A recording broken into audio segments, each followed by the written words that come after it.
Jadi karena hari ini Saudara K telah hadir untuk menyampaikan informasi kepada Direktorat Gratifikasi, tentunya tidak secepat itu ya kita bisa mengambil kesimpulan, perlu ada analisa dokumen atau dari Direktorat Gratifikasi sendiri sesuai prosedur ada waktu 30 hari untuk menganalisa dan menetapkan atau mengumumkan status dari laporan tersebut. Tentunya dalam proses analisa itu, karena ada laporan yang masuk di Direktorat PLPM, akan ada koordinasi antar direktorat sebagaimana yang sudah saya sampaikan. Setiap temuan yang ada, baik di PLPM maupun di gratifikasi, itu akan saling berkoordinasi dan exchange data di situ. Seandainya objek pelaporan yang ada di saat ini ada di PLPM itu sama dengan apa yang disampaikan oleh Saudara K di Direktorat Gratifikasi, tentunya keputusannya akan sama. Ya, keputusannya akan sama. Apakah pelaporan itu bersifat suap atau tidak, itu akan sama. Tapi bukan berarti kalau sudah melapor itu sudah selesai, enggak. Karena ini ada dua hal yang berbeda. Pelaporan Saudara Kaisang di gratifikasi itu masuk di ranah pencegahan, sementara ada pelaporan yang masuk di Direktorat PLPM yang dibawa ke Deputian Inda.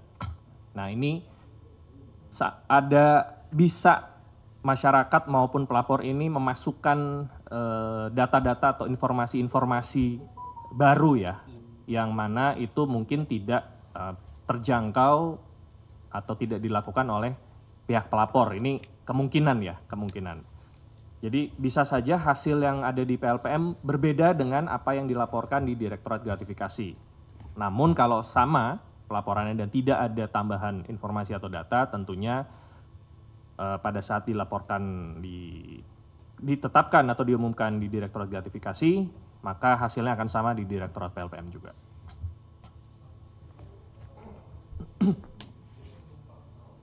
Ya.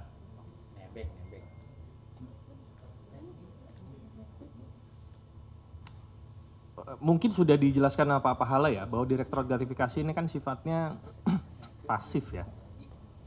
Jadi kalau dari sisi Direktorat Gratifikasi itu bergantung kepada bahan-bahan yang nanti akan diberikan oleh Saudara K di sini, di mana yang bersangkutan juga bersedia kalau dibutuhkan informasi tambahan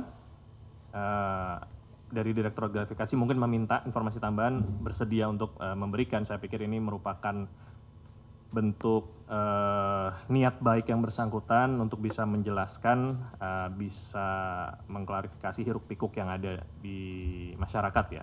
Nah, apakah nanti akan mencapai dari sisi pemilik pesawat segala macam, itu nanti akan dilihat posisinya lebih beratnya di pelaporan di PLPM ya, di PLPM. Kalau di gratis dia hanya sifatnya menerima saja. Kalau PLPM ini mungkin sebagaimana yang sebelum-sebelumnya saya pernah sampaikan, lebih banyak lah dia bisa menerima dan mencari data dari sumber yang lebih banyak dibandingkan Direktorat Gratifikasi.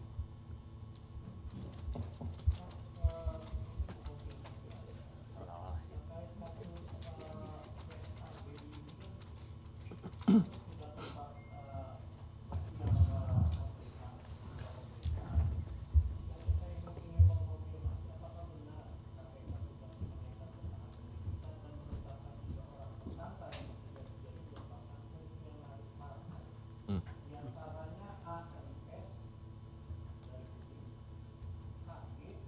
Hmm. Hmm.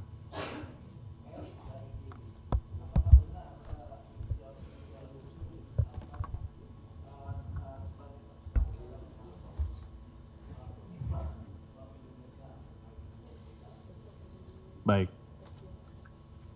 Ini kurang lebih sama jawabannya sebagaimana yang perkara BJB ya, tadi yang ditanyakan Mas. Bener ya? Yang tadi saksi-saksi yang itu siapa? Yang pertama, Paulus itu.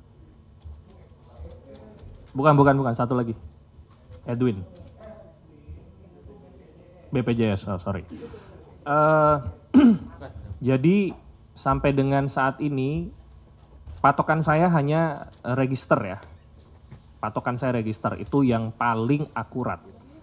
Bahwa sampai dengan sebelum dilakukan doorstop ini belum ada di register penyidikan surat perintah penyidikan yang ditandatangani atau terregister nomornya sesuai dengan tema yang tadi disampaikan.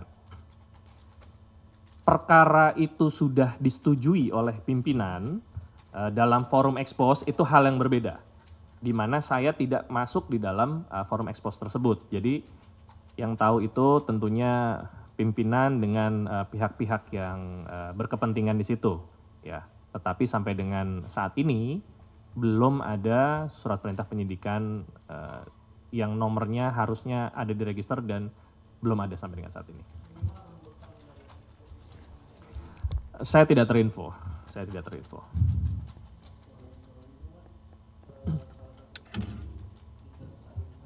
Hmm. Hmm.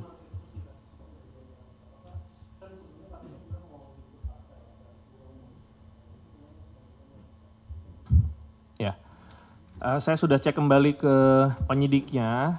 Ternyata yang bersangkutan baru dipanggil 1 kali secara resmi, yang 1 kali ini baru mau berkoordinasi karena ketidakhadiran yang bersangkutan infonya karena sakit. Ya, apakah nanti akan dipanggil kembali dan kapan dipanggilnya, saya tidak bisa menyampaikan karena info itu belum masuk ke saya. Tentunya pada saat yang bersangkutan dipanggil, teman-teman akan dikabari nanti.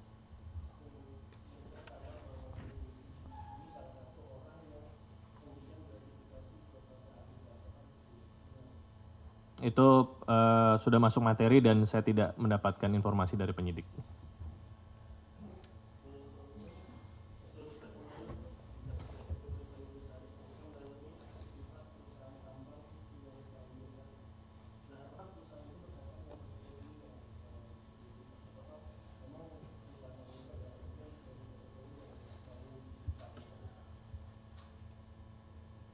Kalau apakah perusahaan itu terkait dengan TPPU atau TPK, kemungkinan besar iya, walaupun realnya tentunya penyidik yang paham ya.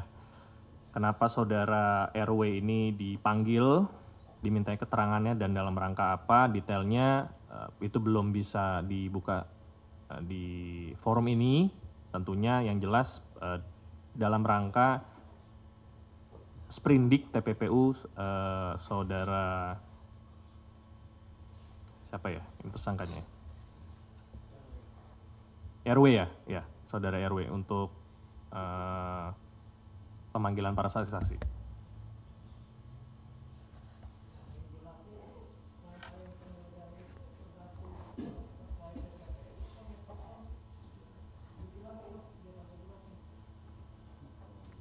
Penggeledahannya,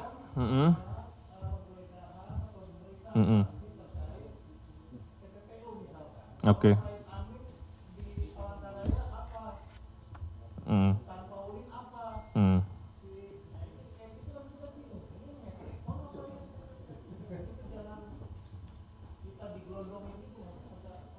Oke, nanti requestnya Mas Mario akan kita tampung dan akan kita sampaikan ke penyidik kalau seandainya ada informasi terkait pemeriksaan saksi untuk bisa diperjelas ya kaitannya apakah metrik ton atau TPPU. Oke, makasih.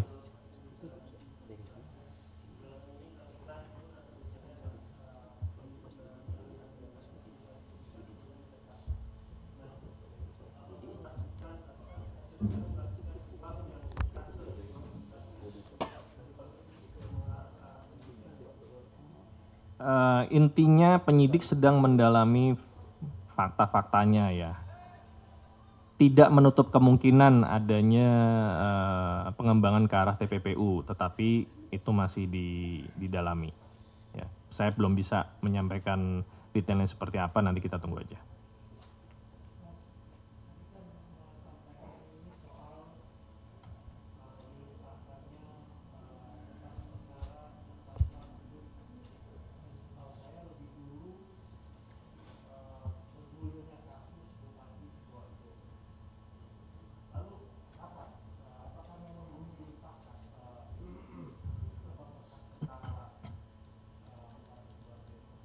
Nanti saya cek. Ini kebetulan penyidik yang perkara AGK ini memang proaktif untuk menyampaikan, untuk disampaikan ke teman-teman jurnalis. Cukup berbeda dengan satgas-satgas lain, tapi nanti saya coba akan tanyakan apakah perkara yang tadi Mas Mario tanyakan sudah dilimpahkan ke penuntut umum atau belum. Oke? Ya.